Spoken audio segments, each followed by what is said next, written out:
First 100 kilometre போகும்போது சிட்டிக்குள்ள தான் ஓட்டுற மாதிரி இருக்கும். கொஞ்சம் மெதுவா போற மாதிரி இருக்கும். ஒரு 45 இல்ல 60 தான் போக முடியும். சென்னை டு கோயம்புத்தூர் டிராவலில் வந்து இப்போ வந்து கரெக்டாக ஃபர்ஸ்ட் 100 கிலோமீட்டரில் வந்து நாங்கள் ஒரு இடத்துல நிறுத்தினோம். பார்த்தீங்க அப்படின்னா சேலம் வர்றதுக்கு முன்னாடியே ஒரு 40 கிலோமீட்டருக்கு முன்னாடியே வந்து பார்த்தீங்கன்னா செம்ம மழை வந்துருச்சு. மழை வந்தாலும் பரவாயில்ல, நம்ம பிளான் பண்ண மாதிரி நம்ம போகணும் அப்படின்னு சொல்லி தான் நாங்கள் இப்போ கிளம்பிட்டு இருக்கோம். நாங்கள் கம்ப்ளீட் பண்ணியிருக்கோம் பார்த்தீங்கன்னா 400 கிலோமீட்டர் கம்ப்ளீட் பண்ணியிருக்கோம். இன்னும் 100 கிலோமீட்டர் தான் நம்ம கோயம்புத்தூர் ரீச் ஆகிடலாம். Hey guys, welcome back to budget பாசிட் சேனல். இன்றைக்கி நம்ம எங்கே இருக்கோம்னு பார்த்தீங்கன்னா சென்னையில் டே 3ல இருக்கோம். டே 3ல சென்னையை சுற்றி பார்க்க போகிறதில்ல, நேற்று சென்னையை சுற்றி பார்த்தாச்சு. நைட் விளாக்லாம் போட்டிருப்பேன். அந்த வீடியோ இன்னும் பார்க்கலைன்னா இந்த வீடியோ பார்த்துட்டு மொத்தம் நான் சென்னை விளாக் வந்து 4 பார்ட்டாக போட்டிருக்கேன். நீங்கள் இன்னும் first part, second part, third பார்ட்லாம் பார்க்கலன்னா அது இந்த வீடியோ பார்த்துட்டு நீங்கள் பார்த்துக்குங்க. இப்போ இன்றைக்கி நம்ம என்ன பண்ண போகிறோம் பார்த்தீங்கன்னா, சென்னை கோடம்பாக்கத்துலேருந்து கோயம்புத்தூருக்கு போக போகிறோம். எக்ஸாக்டாக எத்தனை கிலோமீட்டர் பார்த்தீங்கன்னா 500 கிலோமீட்டர். ஒவ்வொரு 100 கிலோமீட்டருக்கும் வண்டியை நிறுத்தி வண்டிக்கு ரெஸ்ட் கொடுத்துட்டு எங்களுக்கு ரெஸ்ட் கொடுத்துட்டு சேஃபாக ரைட் பண்ண போகிறோம். அண்டு ஒவ்வொரு பெட்ரோல் பங்கு நிறுத்தி பெட்ரோல் அடிக்கும் போதும், அப்புறம் நாங்கள் சாப்பிட்ற இடத்துல சாப்பிட்றத பற்றியும் எக்ஸ்ப்ளோர் பண்ணி பட்ஜெட் எவ்வளோ வருங்கிறத அப்பப்போ எவ்வளோ பட்ஜெட் ஆகுது, பெட்ரோலுக்கு எவ்வளோ ஆகுது, ஃபுட்டுக்கு எவ்வளோ ஆகுதுன்னு சொல்லி லாஸ்ட்டில் மொத்தமாக எவ்வளோ ஆகுதுன்னு சொல்லுவோம். ஆல்ரெடி நாங்கள் கோயம்புத்தூர்லேருந்து சென்னைக்கு வந்திருந்தோம், ஆக்டிவாவில் தான் வந்திருந்தோம். இப்போ அதே தான் பண்ண போகிறோம். நல்ல கண்டிஷனில் தான் வண்டி இப்போதைக்கு இருக்குது. இப்போ போகும்போது என்னென்ன ஆக போகுதுன்னு தெரிய போகுது. நாங்கள் எந்த டயத்துக்குள்ளே போகணும்னு எக்ஸ்பெக்ட் பண்ணிகிட்டு இருக்கோம் பார்த்தீங்கன்னா, மேப்பில் காட்டுது 7 ஹவர்ஸ். ஆனால் எங்களோட இதுபடி நாங்கள் ஒரு 12 ஹவர்ஸ்க்குள்ளே போகணும்னு பிளான் பண்ணியிருக்கோம். எக்ஸாக்டாக இப்போ டைம் எவ்வளோன்னு பார்த்தீங்கன்னா 10:30. நைட்டு 10:30க்குள்ளே நாங்கள் கோயம்புத்தூர் ரீச் ஆயிடுவோம். அது பாசிபிளாக இல்லையான்னு நீங்கள் வீடியோ பார்த்தா மட்டும் தான் தெரியும். வாங்க வீடியோக்குள்ளே போகலாம். கைஸ், ரூம்லேருந்து செக் அவுட் ஆகிறோம். இப்போ கரெக்டாக டைம் பார்த்தீங்கன்னா 10:50 ஆச்சு. காலையில் 10:50க்கே வெயில் பொழக்குது. இந்த வீடியோவில் பார்க்கும்போது உங்களுக்கே தெரியும். ஸோ இங்கேருந்து 500 கிலோமீட்டர்ஸ், அதில் வந்து ஃபஸ்ட்டு 100 கிலோமீட்டர்ஸ் வந்து பாசித் தான் வந்து ரைட் பண்ண போகிறான். சிட்டி ரைடர் அவன் பண்ணுவான், ஹைவே ரைடர் நான் பண்ணுவேன். அதான் பிளானிங். ஸோ நாங்கள் பிளான் பண்ண மாதிரி போவோமா இல்லையா அப்படிங்கிறது கூடிய சீக்கிரத்தில் நீங்களே பார்ப்பீங்க. ஸோ ட்ராவலை ஸ்டார்ட் பண்ணலாம். Let's get start. Chennai to Coimbatore ட்ராவலில் வந்து இப்போ வந்து கரெக்டாக ஃபஸ்ட் 100 கிலோமீட்டரில் வந்து நாங்கள் ஒரு இடத்துல நிறுத்தினோம். அந்த இடம் தான் வந்து பார்த்தீங்கன்னா ஒரு சுகர் கேன், ஒரு கரும்பு ஜூஸ் கடையில் தான் நிறுத்தியிருக்கோம். ஸோ நாங்கள் இந்த மாதிரி ஒரு கரும்பு ஜூஸ் வந்து கரும்பு ஜூஸ் மிஷின் வந்து பார்த்ததே இல்லை. கொஞ்சம் டிஃப்ரெண்ட்டாகவே இருக்குது. இது அந்த மிஷின் காட்டு. அதான் இந்த மாதிரி மிஷின் நான் பார்த்ததே இல்லை. அப்போது அவர்கிட்டே கேட்டுடலாம். ஃபஸ்ட்டு உங்கள் பேர் என்னென்னா? மூர்த்தி. உங்கள் கடை வந்து எங்கே லொக்கேட் ஆகிருக்கு? இங்கே தான், தொல்பேடு. ஆமாம், சரி. தொல்பேடு ஜங்ஷன் இது. அச்சரப்பாக்கம் தாண்டி குருபாகவன் கோயில் ஆப்போசிட். இந்த மிஷின் வந்து நாங்கள் இப்போ தான் ஃபஸ்ட் டைம் பார்க்குறோம். இது எப்படி உங்களுக்கு? நல்லா இருக்கு சார், மிஷின் நல்லா இருக்கு, சூப்பராக அது நல்லா இருக்கு. நல்லா கொஞ்சம் நல்லாவே பண்ணிருக்கு, நல்லா தான் இருக்கு. சரி, நீங்கள் ஒன்று போட்டு காட்டுறீங்க? Okay sir.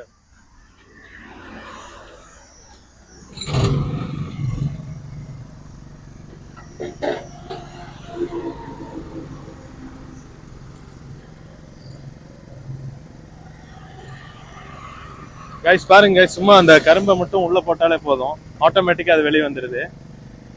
இதோட டேஸ்ட்டும் வந்து உண்மையாலுமே நல்லா இருந்துச்சு. அதனாலதான் நான் வந்து அவர்கிட்ட கேட்டு வீடியோவும் எடுக்கணும்.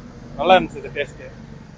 நாங்கள் நிறைய கரும்பு ஜூஸ் கொடுத்துருக்கோம். இது கொஞ்சம் டிஃப்ரெண்டாகவே இருந்துச்சு. வந்து என்னமெல்லாம் போடுறாருன்னா, புதினா, நெல்லிக்காய் போடுறாரு, இஞ்சி அண்டு லெமன், இதெல்லாம் வந்து போடுறாரு.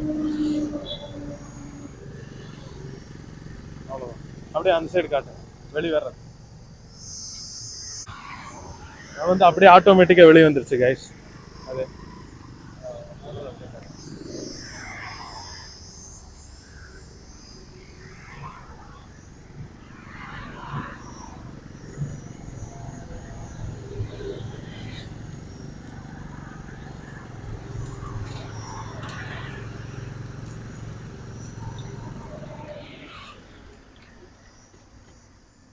நார்மல் மிஷினை கம்பேர் பண்ணும்போது இந்த மிஷின் உங்களுக்கு தேவையான லாபம் கொடுக்குதுங்களா? நல்லாவே குத்திச்சு, சூப்பராக தான் இருக்கு, பரவாயில்ல, எந்த ஒரு பிரச்சனை இல்லை. இது வந்து எதுக்குன்னா, இந்த மாதிரி மிஷின் வந்து நாங்கள் இந்த வீடியோ பார்த்து அங்கே எங்கள் ஊரில் வந்து இல்லை இந்த வீடியோ பார்க்குறவங்க யாராவது பிளான் பண்ணியிருந்தாங்கன்னா இந்த மாதிரி மிஷின் வாங்குறதுக்காக தான் இல்லை கேட்குறேன். மிஷின் சூப்பராக இருக்குது சார், செம்ம லொக்கேஷன், நல்லா இருக்கு, ஹைஜீனிக்காக. சின்ன ஒரு மிஷின் நல்லா இருக்கு, ஈஸியாக ஹேண்டில் பண்ணலாம், யார் வேணாலும் ஹேண்டில் பண்ணலாம், நல்லா இருக்கு. ஓகே ஓகேங்க. டேஸ்ட் போகிறீங்களா? டேஸ்ட் பார்த்து.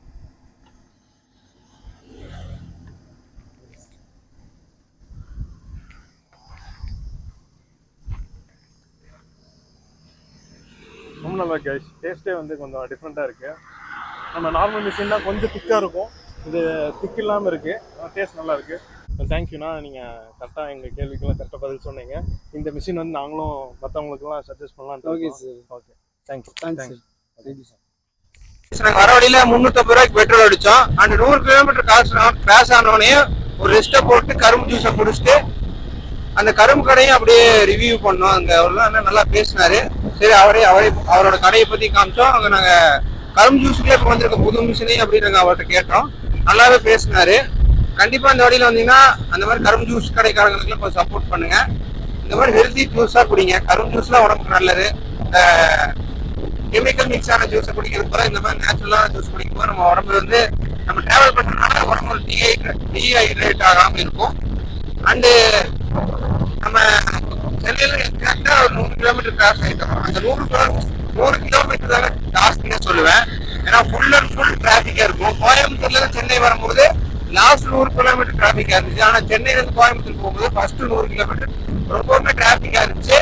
அங்க வந்து கொஞ்சம் டைம் எடுக்கும், பார்த்து பொறுமையா வாங்க. அண்டு இந்த மாதிரி ஹைவேல போகும்போது பார்த்து போங்க. சென்டர்ல பாத்தீங்கன்னா அங்கங்க ரோட வந்து ரீஒர்க் பண்ணிருப்பாங்க, நமக்கே தெரியாது. பெஸ்ட் என்னன்னா கூலிங் கிளாஸ், காலையில ஓட்டணும் கூலிங் கிளாஸ் போட்டீங்கன்னா அந்த நல்லாவே கிளியரா தெரியும், கொஞ்சம் சேஃபாவும் போகலாம். ஃபர்ஸ்ட் 100 கிலோமீட்டர் போகும்போது சிட்டிக்குள்ள தான் ஓட்டுற மாதிரி இருக்கும், கொஞ்சம் மெதுவா போற மாதிரி இருக்கும். ஒரு 45 இல்ல 60 தான் போக முடியும். அதை தாண்டி ஹைவே வரும்போது ஒரு 80-65 போக முடியும். நீங்க சிட்டிக்குள்ள ஓட்டும் போது சென்னையை பொறுத்த வரைக்கும் ஆட்டோ பின்னாடியும் போயிடாதீங்க. எப்போ லெஃப்ட் ரைட் அடிப்பாங்கன்னு நமக்கு தெரியாது. அவங்க இண்டிகேட்டர்லாம் யூஸ் பண்ண மாட்டாங்க. ஏன்னா அதனால நம்ம சேஃபா போய்க்கணும். ஆட்டோ பின்னாடி ரொம்ப டிஸ்டன்ஸ் விட்டு போங்க ஆட்டோலாம் வந்துச்சுன்னா. அதே மாதிரி ஹைவேல போகும்போது லாரி பின்னாடி எல்லாம் போகாதீங்க. இந்த மாதிரி கார் இருக்குன்னா அதை ஓவர்டேக் பண்ணி போகலாம். ராலியெல்லாம் ஓவர்டேக் பண்ணும் போது முன்னாடி என்ன ஆகுது, யார் பிரேக் அடிக்காதான் தெரியாது. சேஃபா போங்க. முடிஞ்ச அளவுக்கு சென்ட்ரலே போகாம கொஞ்சம் ஓரமா போங்க. சென்ட்ரல்ல தான் அதிகமா நான் பார்த்த வரைக்கும் மேடு பழம் இருக்கு. நம்ம ஊர் ஹைவேல அப்படிதாங்க இருக்குது. அந்த அளவுக்கு மெயின்டைன் பண்றது இல்லை. சேஃபா போங்க. ஆக்டிவானால ரொம்பவுமே சேஃபா போகணும். ஏன்னா சின்ன டயர் இல்லையா, அதனாலதான். அண்ட் எங்களுக்கு இப்போதைக்கு டயர் எதுவுமே தெரியல. சபீர் தான் இப்போ டிரைவிங் பண்ணிட்டு இருக்காரு. ஃபர்ஸ்ட் 100 கிலோமீட்டர் நான் கம்ப்ளீட் பண்ணிட்டேன். வழியில பாத்தீங்கன்னா ஒரு 270 கிலோமீட்டர்லயே நாங்க பெட்ரோல் பங்க்ல நிறுத்திட்டோம். அங்க பெட்ரோல் அடிச்சோம். எவ்வளவு கிடைச்சோம் பாத்தீங்கன்னா ஃபுல் டேங்க் 390 ரூபாய்க்கு அடிச்சோம். அண்ட் இப்போ நாங்க எங்க போயிட்டு இருக்கோம் பாத்தீங்கன்னா, ஆக்சுவலி நாங்க 200 கிலோமீட்டர் கம்ப்ளீட் பண்ணிட்டோம். நாங்க அங்க கொஞ்ச நேரம் நிறுத்தி இருந்தோம். அதனால இப்போ நாங்க அப்படியே போயிட்டு இருக்கோம். உளுந்தூர்பேட்டையில இருந்து கள்ளக்குறிச்சி போற ரோட்ல அதிகமா ஹோட்டலே இல்லைங்க. அதுவும் இல்லாம இந்த ரோட்ல பாத்தீங்கன்னா ஹைவேஸ் தான், ஆனா ஸ்பீடு வந்து அந்த அளவுக்கு போக முடியாது. சிங்கிளா வந்தீங்கன்னா ஒரு 50 தாண்டது ரொம்ப கஷ்டம். ஏன் சொல்றேன்னா ஃபுல் அண்ட் ஃபுல் காத்துங்க. காத்து வந்து வண்டியை வந்து அந்த அளவுக்கு ஸ்பீடா ஓட்ட விடாது. அப்புறம் ஓவர்டேக் அடிக்கிற பாத்தடிங்க. காத்து வந்து நம்ம வண்டியை கொஞ்சம் ஸ்லிப் ஆக்கி விட்டுரும். அதுவும் ஆக்டிவாலாம் கொண்டு வந்தீங்கன்னா சேஃபா ஓட்டுங்க. காத்து அந்த அளவுக்கு ஃபோர்ஸ் அடிக்குது. நாங்க 2 பேர் போறதுனால ஓரளவுக்கு மேனேஜ் பண்றோம். அது சிங்கிளா போனா வண்டியை நல்லா ஒழுட்டி விட்டு கீழே தள்ளி விட்டுரும். காத்து ஓவர் தான், ஓரளவுக்கு நல்லா ஹேண்டில் பார முடிச்சு ஓட்டணுங்க. அந்த உளுந்தூர்பேட்டையிலிருந்து கள்ளக்குறிச்சி போற இந்த ஹைவேல தான் காத்து ஓவரா இருக்கு. சேஃபா ஓட்டணும். உங்களுக்கு நானே மைக் வச்சு தான் பேசுறேன், அந்த காற்று உங்களுக்கு கேட்கும் நானே நினைக்கிறேன். அந்த அளவுக்கு காத்து போர்ஸா அடிச்சுட்டு இருக்குங்க. 270 கிலோமீட்டர் காட்டுக்கு கோயம்புத்தூர் போறதுக்கு. போற வழியில ஏதாவது ஃபுட் கடை இருந்துச்சுன்னா அங்க நிறுத்திட்டு தான் வண்டிக்கு ரெஸ்ட் கொடுத்துட்டு நாங்க ரெஸ்ட் எடுக்கணும்.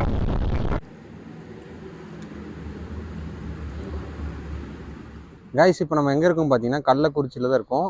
டோல்கேட்டை தாண்டி ஒரு கடை, கள்ளக்குறிச்சி ரோட்டில் எப்படி உளுந்தூர்பேட்டையிலேருந்து கள்ளக்குறிச்சி வரைக்கும் எந்த ஃபுட் கடைன்னு சொன்னோன்னே நாங்கள் வந்து இப்போ ஒரு கடையை பார்த்துருக்கோம். இங்கே வந்து சாப்பிட்டு முடிச்சாச்சு. அந்த கிளிப்பிங்ஸ் நான் முன்னாடியே போட்டிருப்பேன். கைஸ், அப்புறம் பார்த்தீங்கன்னா இப்போ ஒரு 125 மேலே நாங்கள் போய் தான் வண்டி நிறுத்தணும்னு பிளான் பண்ணியிருக்கோம். 100 கிலோமீட்டர் கொட்டை நிறுத்திட்டு இருந்தோம். இப்போ என்னன்னு பார்த்தீங்கன்னா எந்த சாப்பாட்டு கடையுமே இல்லாதனால அப்படியே கொஞ்சம் தூரம் நிறுத்தி ஜூஸ் எல்லாம் குடிச்சிட்டு நெக்ஸ்ட்டு சாப்பிட்டுட்டு இப்போ 125 கிலோமீட்டர் கம்ப்ளீட் பண்ணிட்டோம். மொத்தம் 225 கிலோமீட்டர் கம்ப்ளீட் பண்ணிட்டோம். அடுத்து சேலத்தில் போய் தான் வண்டி நிறுத்தலான்னு பிளான் பண்ணியிருக்கோம். ஒரு 125 கிலோமீட்டர் நாங்கள் கனெக்ட் பண்ணியிருக்கோம். அங்கே போய் நிறுத்திட்டு அடுத்து என்னென்ன நடக்குதுங்கிறத பார்க்கலாம். கைஸ், நாங்கள் சேலத்தில் போய் மீட் பண்ணலாம் அப்படின்னு சொல்லி நினச்சிருந்தோம். அதாவது சேலத்தில் போய் நாங்கள் வந்து சேஞ்ச் பண்ணிக்கலாம், பைக்கை சேஞ்ச் பண்ணிக்கலாம், அங்கே போய் ரெஸ்ட் எடுத்துட்டு அப்புறம் இது பண்ணிக்கலாம்னு சொல்லி பிளான் பண்ணியிருந்தோம். இப்போ பார்த்தீங்க எப்படின்னா சேலம் வர்றதுக்கு முன்னாடியே ஒரு 40 கிலோமீட்டருக்கு முன்னாடியே வந்து பார்த்தீங்கன்னா செம மழை வந்துருச்சு. இப்போ அப்படியே கொஞ்சம் கம்மியாக இருக்குது guys. ஸோ நாங்கள் அப்படியே போயிட்டுருக்கோம். நாங்கள் ஃபுல்லுமே ரைடிங் ஜாக்கெட்டு இந்த மாதிரி ஜாக்கெட் அப்புறம் க்ளவுஸ் எல்லாமே யூஸ் பண்ணி வச்சுருக்கோம். யூஸ் பண்ணி எங்கள் பேக்கையும் வந்து கொஞ்சம் சேஃபாக வச்சுருக்கோம். இதான் இங்கே இருக்குது பாருங்கள் கைஸ். பேக்குக்கும் வந்து ரெயின் கவர் இருந்துச்சு. அதுக்கப்புறம் நாங்களும் கொஞ்சம் வந்து இருக்கிற கியர்ஸ் எல்லாம் வச்சுட்டு நாங்கள் எப்படியோ வந்து இந்த மலையிலேருந்து மழை வந்தாலும் பரவாயில்ல, நம்ம பிளான் பண்ண மாதிரி நம்ம போகணும் அப்படின்னு சொல்லி தான் நாங்கள் இப்போ கிளம்பிட்டு இருக்கோம். இப்போ தான் லைட்டாக மழை வருது. இப்போ வந்து கொஞ்சம் கம்மியாக இருக்குது. ஆனால் வானத்தை பார்க்கும்போது இப்போதைக்கு நிற்கிற மாதிரி எங்களுக்கு தெரியல. நின்றுச்சுன்னா சந்தோஷம் தான் கைஸ். இல்லைனாலும் பரவாயில்ல, நாங்கள் இப்படியே கொஞ்சம் பொறுமையாக மெதுவாக போவோம். என்ன நாங்கள் போய் ரீச் ஆகிற டைம் மட்டும்தான் கொஞ்சம் மாறும். ஸோ நீ அடுத்த அப்டேட் வரையும் கொஞ்சம் வெயிட் பண்ணுங்க கைஸ். 125 கிலோமீட்டர்ஸ் வந்து பாசத்தோட கையில் இருக்குது. அதாவது நீங்கள் ஆல்ரெடி பாசத்தே சொல்லியிருப்போம் அப்படின்னு நினைக்கிறேன். எந்த இடத்துலேருந்து எந்த இடம்னு பார்த்தீங்கன்னா கள்ளக்குறிச்சியிலேருந்து சேலம் வரையும் நாங்கள் ட்ரிப்பு ஒரு அரௌண்டு வந்து போகலாம் அப்படின்னு சொல்லி பிளான் பண்ணியிருந்தோம். இப்போ வந்து பார்த்தீங்கன்னா பாசத்தோட ட்ரிப்பு. இன்னும் வந்து மழை வந்து நிற்கிற மாதிரி எங்களுக்கு தெரியல. நாங்கள் வந்து சேலத்துக்கு ஆல்மோஸ்ட் கொஞ்சம் எத்திட்டோம். என்ன ஒரே ஒரு நல்ல விஷயம் அப்படின்னு பார்த்தீங்கன்னா இருக்குது. அப்புறம் நாங்களும் சாப்பாடு ஹீட்டு வர வழியில் கள்ளக்குறிச்சி வரையும் சரியான ஹீட்டுங்க. பாதி சேலம் வரையும் சாப்பாடு ஹீட் இப்போ வந்து எங்களுக்கே வந்து எவ்வளோ தெரியாமையும் கொஞ்சம் ரிஃப்ரெஷ் ஆன மாதிரி ஒரு ஃபீலிங் இருக்குது. இன்னி கோயம்புத்தூருக்கு 150 கிலோமீட்டர் தாங்க. மழை வந்து கொஞ்சம் ஜாஸ்தியான மாதிரி இருக்குது. நெக்ஸ்ட் அப்டேட் வரையும் வெயிட் பண்ணுங்க கைஸ். கைஸ் இப்போ பார்த்தீங்கன்னா நம்ம சேலத்தில் வண்டி ஒரு பிரேக் எடுப்போம்னு சொல்லியிருந்தோம். ஆனால் என்னாச்சுன்னு பார்த்தீங்கன்னா சேலம் ரீச் ஆகிற வரைக்கும் சரியான மழைங்க. வர வழியில் ஒரே ஒரு பங்க்கில் மட்டும் பெட்ரோல் அடித்தோம் 350 ரூபா. அண்டு அதுக்கப்புறம் நான் 150 கிலோமீட்டரில் பிரேக் எடுக்கணும்னு சொல்லியிருந்தோம். ஆனால் நான் எடுக்காமல் அப்படியே சஃபீர் மாற்றி ஓட்ட ஆரம்பிச்சிட்டான். 50 கிலோமீட்டரில் நாங்கள் வந்து இப்போ ஆவினில் வந்து டீ குடிச்சிட்டு இருந்தோம். இப்போ எக்ஸாக்டாக எத்தனை கிலோமீட்டர் நாங்கள் கம்ப்ளீட் பண்ணியிருக்கோம் பார்த்தீங்கன்னா 400 கிலோமீட்டர் கம்ப்ளீட் பண்ணியிருக்கோம். இன்னும் 100 கிலோமீட்டர் தான் நம்ம கோயம்புத்தூர் ரீச் ஆகிடலாம்.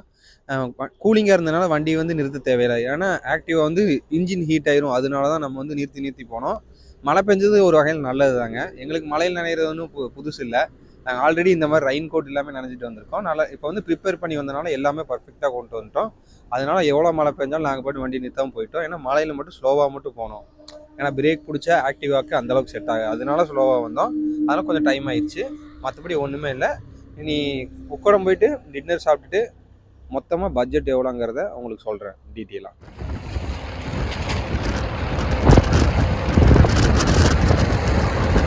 கைஸ், கோயம்புத்தூருக்கு எப்போ ரீச் ஆனோம்னு பார்த்தீங்கன்னா நைட்டு 12 மணி ஆயிடுச்சு கோயம்புத்தூர் உக்கடத்தை ரீச் ஆகிறதுக்கு. அப்புறம் பட்ஜெட் எவ்வளோன்னு பார்த்தீங்கன்னா பெட்ரோலுக்கு மட்டும் எவ்வளோன்னு பார்த்தீங்கன்னா 1100 ரூபா தான் ஆச்சுங்க. நாங்கள் இருந்த இடத்துலேருந்து சென்னையிலேருந்து கோயம்புத்தூர் வரதுக்கு 1100 ரூபாய்க்கு தான் அடித்தோம்.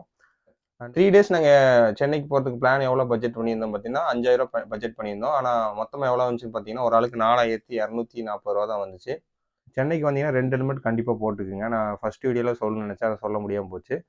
அதேமாதிரி நான் வரதுக்கு முன்னாடியே ஃபஸ்ட்டு சர்வீஸ் விட்டு வந்துட்டேன். நீங்கள் ஆக்டிவாக எந்த வண்டியாக இருந்தாலும் ஃபஸ்ட்டு சர்வீஸ் விட்டுக்குங்க. 500 கிலோமீட்டர் ஓடுறதுனால இன்ஜின் ஆயிலுக்கு எந்த ஒரு பாதிப்பும் வந்துடக்கூடாது.